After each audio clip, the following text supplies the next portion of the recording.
روزي نو هغه لیفټ رائټ د نور ځینیم ګوري هغه ټول صوبه باغې باندې نظر ساتي ټول میډیا خبرو چتای ما چې داسې چې یو سمیل لاړ نشي په دې نور صوبه کې چې محمود خان صرف د سواد لپاره کار کوي او د نورو ازدا لپاره کار نه کوي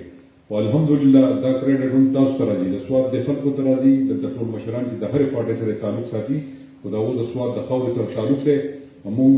تاسو مخامخ کې ولاړ موږ هم د دې خاورې سره د خاورې بچیو هم ستاسو بچیو هم ستاسو وروڼه یو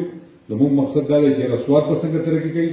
او د خیبر پښتونخوا به څنګه ترقي کوي او بیا د پاکستان به څنګه ترقي کوي نو نن دلته راونډولو مقصد صرف دغه یو دی زه په دې کې نه پولیټیکل خبرې کېږي نه موږ پولیټیکل دې ټایم کې څه خبرې کول غواړو دلته ما ډېر ملګري ولیدل چې د هغو مختلف پارټو سره تعلق دی زه د هغو هم شکریه ادا کوم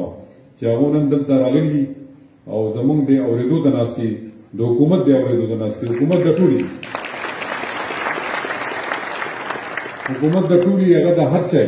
هغه د عوامو حکومت دی په هغې باندې دا نشي کېدی چې یاره یوازې به هغه یو پارټۍ په هغه باندې دعوه کوي نو مراد تفصیلا خبرې وکړې زه به تاسو ته د ډاکومنټري هم وښویه شوه خو نن ما دا فیصله ځکه کړې وه چې یاره زه تاسو ته د خپلې خولې نه ووایم پرېږدو څوک هر څه وایي خو دا بیلنس کېږي داسې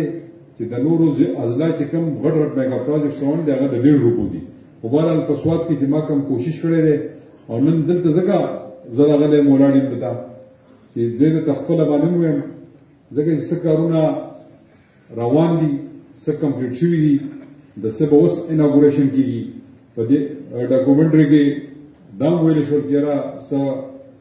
کمپلیټ شوي دي خو هغه کمپلیټ نه دي هغه روان دي نو زه به صرف په هغې باندې نظر اچوم بیا تاسو ډېر ټایم هم نه ضایع کوم چې تاسو دلته کښېنئ او وخت مو نور دغه شي خو بهرحال